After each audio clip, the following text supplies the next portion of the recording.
Hello everyone and welcome to another Galactic War Cast. This time we have a game again with UEF against Seraphim. For the UEF we have a Sergeant Bradley, Sergeant being a 3rd rank I believe. And on the other side for our Seraphim is Sot Ozit, who is maybe also 3rd rank. So we might see some higher tier reinforcements this time. A bit of a taunting going on. It's always gotta do when you start your match. And no beacon plan yet. It's a factory and a bit of base building. But on the other side, Brad is going really early for the beacon. So there's gonna be definitely some reinforcements action. Map Oregon normally to 4v4 players, which is possible in Galactic War as well if you have friends. If you don't, too bad. Yeah, but maybe you can find someone to play in the Galactic War faction chat or on the Discord in the testing channel. So yeah, as I thought, early drops with 5 labs and a scout, a good combination for some early raid, and then just expanding engineers, actually building AA, so he is being a little bit careful about some early bomber action. And yeah, that's just 1 AA, yeah, that's good enough. And a scout to actually be able to track the bomber if it comes. So the labs are on the way to raid. And they might actually catch a couple of engineers. Still no beacon here on the other side, so no reinforcements planned for now. Just standard expanding. And now he's gonna build a couple of scouts, so he will be able to see it. But right now, really nothing to stop this raid, so might get a couple of engineers. A land factory and 3rd factory is gonna be air. On the other side, the 2nd factory will be air. And just a classic expanding. Bit of a reclaim. And now the raid is spotted. McMarines have no problem killing the Seraphim scout. Okay, the engineer is trying to hide behind the max and will probably try to reclaim. Will they? No, no. Okay, not enough micro for that. There is 1 tank, so that's gonna require some micro. Okay, one of the lab is down, 2nd one. Bit of a range advantage on the tank, and which is enough to already kill most of them, so really decent micro. Scout is down. MVP this tank. Okay, so the raid was dealt with, not much damage was done, just a single engineer killed, which is really close to the base, so... But it definitely did slow it down, and now he just needs to deal with this, because he knows the labs are gonna be somewhere there, over there. Oh, and I missed it, and we have a T2 reinforcement drop. So a couple of pillars, again, accompanied by a scout. And a bomber also coming to get some engineers. So Sergeant Bradley going pretty aggressive. Let's see what he's gonna achieve with those pillars, because there's really nothing that can match them right now. And Ozit is not building his beacon still, so might not have any reinforcements or just playing without them. Who knows? Who knows?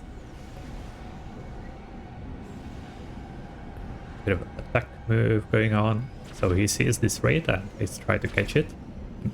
Don't remember like what's the speed of the pillar against the time, if he's gonna be able to catch it or not. No, okay, he's deciding not to do that. We have 1 engineer dead. And what is he going after now? AP gens, a decent choice, decent. Probably catching a couple of the engineers would be better.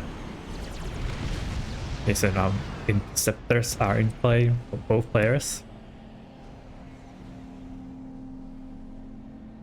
Okay, so Ozit is sending a couple of raids to the north. There's nothing to kill yet, and more reinforcements are coming. Let's see what it's gonna be. I see another 2 pillars, and 2 pillars, a scout, and an AA. Pretty nice combination.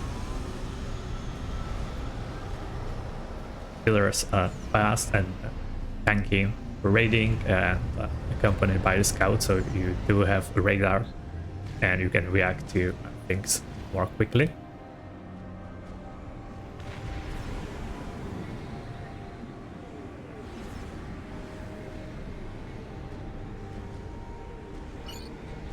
So no radar vision over here yet to see that the players are coming. Looks like he's just gonna move around here to see if there's anything going on. It's something. We've seen a nice radar, front radar for Ozit, so he will be able to see what's going on in the middle of the map. PD is going up for the UF player.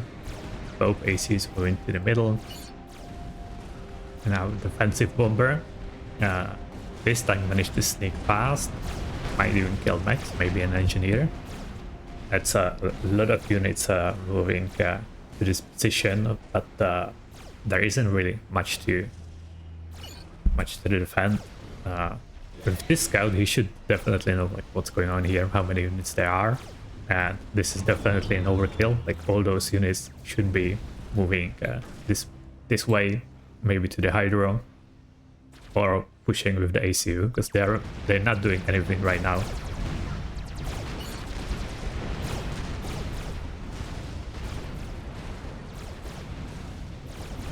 And even more reinforcements. I need another pillar drop, so that's six pillars already, and an engineer drop planned. Let's see where that's gonna go. In the meanwhile, pretty large T1 force for Ozit is moving north, trying to find those pillars, but those are retreating because they don't have a scout with them anymore. So yeah, their range is slightly limited, so they have a bigger range than their vision radius, and also it takes a bit to update. And this is exactly what you don't want to happen. You want to stay on the range and just pick up units from the range. Right now, they didn't manage to kill almost anything. It was like three times, and a scout, maybe 2 scouts. For 2 players, not a good trade. Alright, so the engineers are planned just to expand to the north.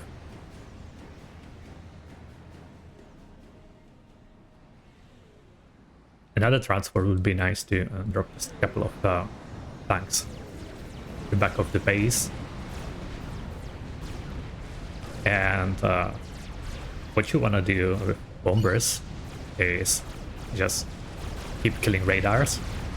That is really annoying if you constantly have to rebuild radars. So let's get a bomber, try to kill 2 radars to kill. It's a good trade, even though the radar is pretty cheap. It is annoying to lose it and keep losing it. Engineering drop going for Ozit as well north. And now a skirmish at the top. The pillars being kind of misplaced. Not really dealing with the major Seraphim force.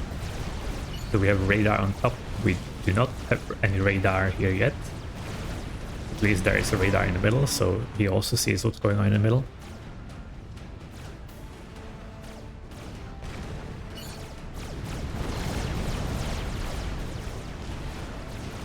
Right, so Brad side go T2 already having a couple of players standing by, building a T2 regen. Another thing you could do if you go for early T2 could be, let's check the range. My favorite. Oh yeah. TML right here. Especially if your opponent doesn't have any T2. That could do a lot of damage. And always, like, if you see ACU that is idle for a few seconds, you can just fire a missile on it, and that way, like, you know, nine missiles by mid, but the 10th one can win you a game easily. So decent rating going for us, the second player, managing to deny this expansion for a bit or delay it. And now he's pushing with a gun, but Brett also having a gun. Decent amount of T1 units, while on the other side Brett has two pillars, but many more coming right now, and additional ones were dropped as reinforcements. No reinforcements for the Seraphim player, decided to play without them, but he's pushing pretty heavily.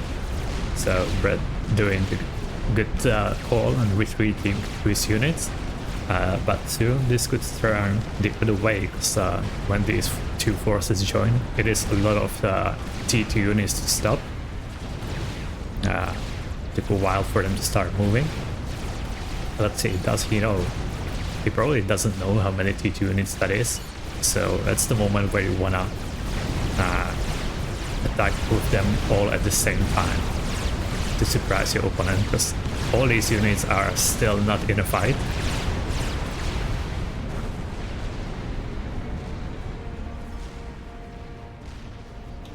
This is enough units to kill everything here, and already should be retreating.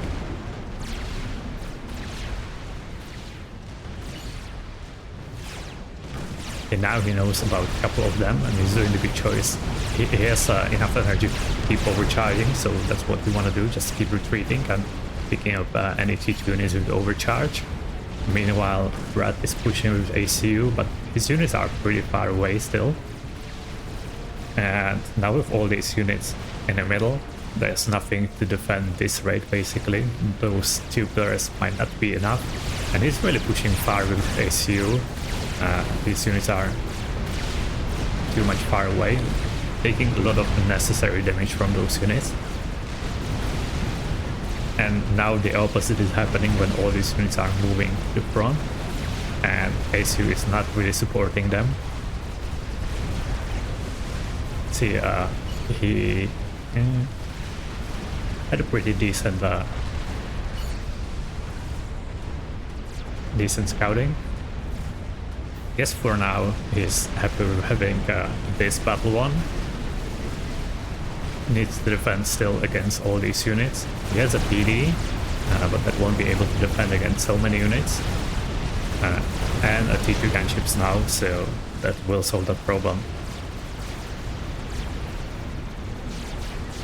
Still pretty significant T2 force with enough scouting.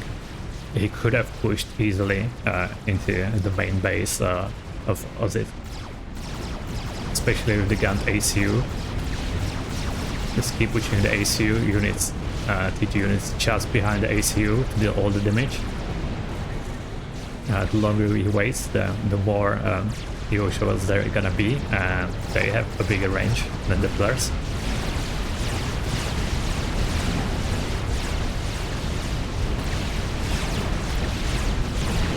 So Ozit still has enough energy and doing good work with the overcharges. Red is losing a lot of the pillars for the overcharges while not dealing that much damage. He also has enough energy, but no radar. Now the engineer is missing for a long time already. This battle was won a minute ago or 2 minutes ago maybe, and no engineers came in to reclaim and build more radars. So a bit of a mistake, and especially with all those gunships, you could always just grab a couple of engineers and drop them to the middle.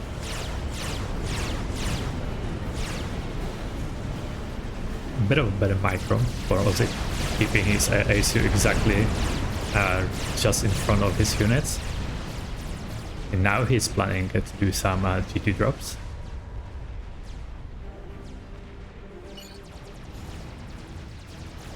Decent radar coverage. He lost a couple of radars in the front, but he can see the rest of the map basically.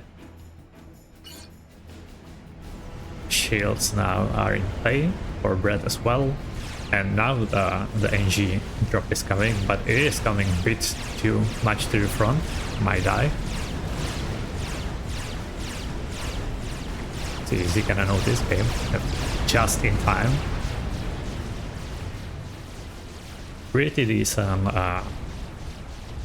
amount of T2 gunship, but on the other side, Aussie has enough interceptors to deal with that. Might have slightly more than Brad. Else T2 max is going up for both players. Mass income, it's basically the same. Aussie having a little bit more energy, extra pigeon. Or more T1 pigeons probably. So I see just one T2 pigeon if I'm not blind.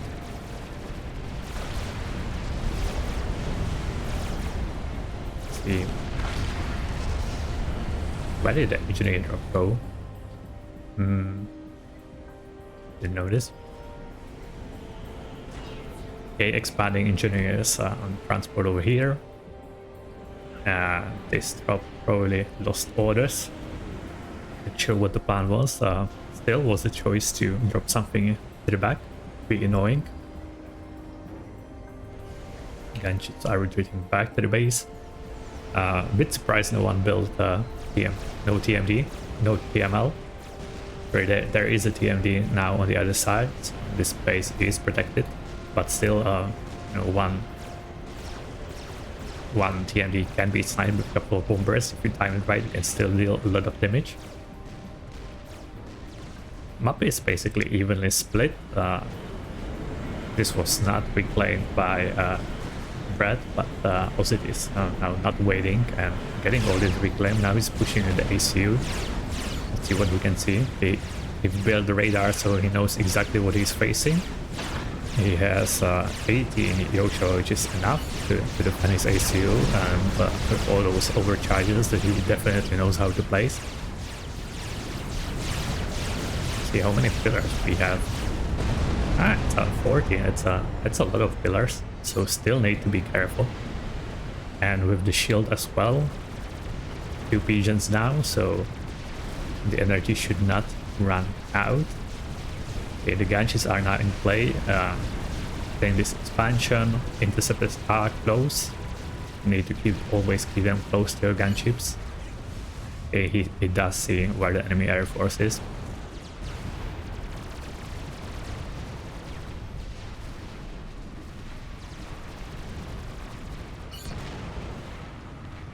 Yeah, this is if there's gonna be a fight, it's gonna be pretty even. We have a 50 against basically 15, so even numbers. Enemy gunship as well, but being intercepted. Decent scouting now going on the top for Brad. He probably does want to fly into the base. He hasn't been here for a while. He sees a couple of old icons, which is either they were upgraded or reclaimed. In this case, a couple of them were upgraded, a couple of them reclaimed. So definitely wants to keep track on that, and even spot some things like P2 Air was built and prepare for that. Okay, big push is coming from Ozit. Is ready to push in a bit more. Still staying within the radar coverage. Let's see if any more engineers. Yeah, they does enough engineers to build additional radars. Air scouts going in to see what exactly is going on. ACU really far away from his main force.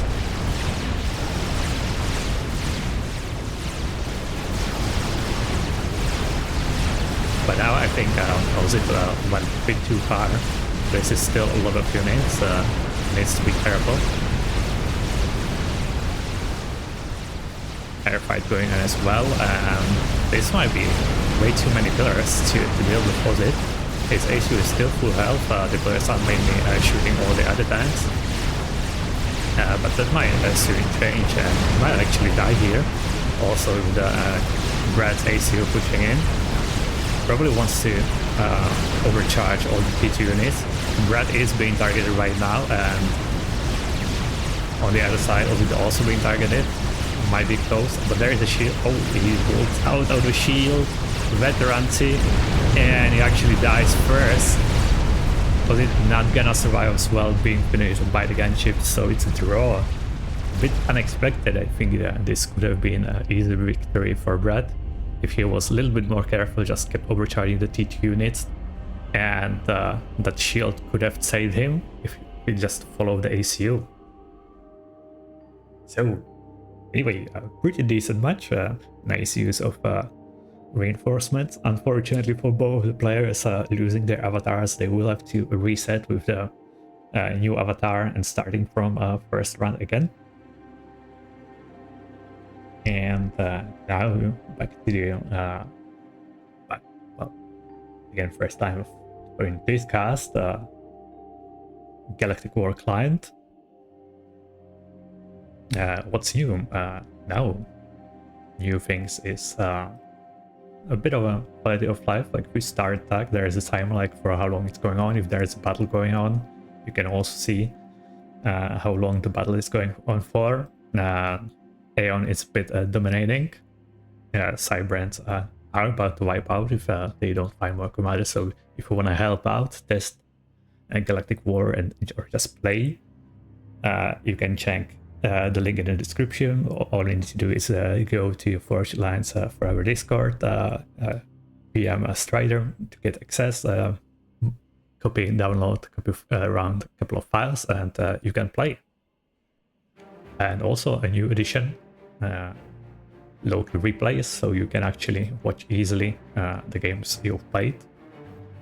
Still early work, just basic information here, definitely gonna be improved in the future. Alright, so that's gonna be all for today, and see you in some other cast. Bye.